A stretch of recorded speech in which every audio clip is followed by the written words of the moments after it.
मर्निङमा उठेर मैले के गर्छु त आउनु सँगसँगै भिडियो सुरु गरौँ। हेलो साथीहरू, it's me Sumitra, I am from Butwal. हजुरहरूको बिहानी कसरी सुरु हुन्छ? यस्तै साना साना तिना काम गरेर हुन्छ। अब बजारमा हो नि त, गाउँमा होइन। गाउँमा भएको भए मेलापात जान तयारी हुन्थ्यो होला।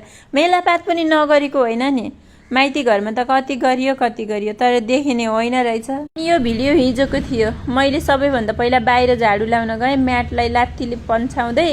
बाहिर एकदमै घाम लागेको हुन्छ कि मर्निङमै। त्यसपछि बाहिर सकाएर भित्र आएपछि छाटक सुटुक पार्छु, सोफाहरू मिलाउने, बेडहरू मिलाउने है, अनि पर्दाहरू झार्ने, कुना कुना झाडु लगाउने काम गर्छु कि। अनि मेरो छोरी एकदमै खुसी भएकी छिन् कि किन थाहा छ हजुरलाई? मैले स्कुटी सिधा बनाउन सिकेँ भनेर रे।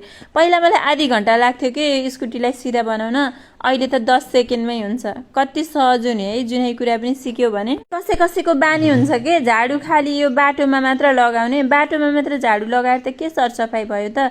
म चाहिँ घरको कुना कुना झाडु लगाउने काम गर्छु, अनि माथि सिलिङहरूमा पनि लगाउने काम गर्छु।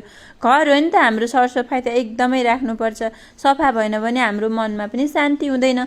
कति धेरै गर्मी हो कि, यति काम गर्दासम्म मलाई यति पसिना आएको थियो, शरीरभित्रैदेखि उम्लेको थियो। अब नगरी त भएन नि त, अब गर्मी ठाउँमा बसेको छ। हिजो शनिबार ढिला उठेको थिएँ नि त, यो 10:30 बजीतिरको रुटिन थियो। अनि 81 स्कुलबाट फोन आयो, आज इक्जाम छ किन नलिनु भएको भनेर।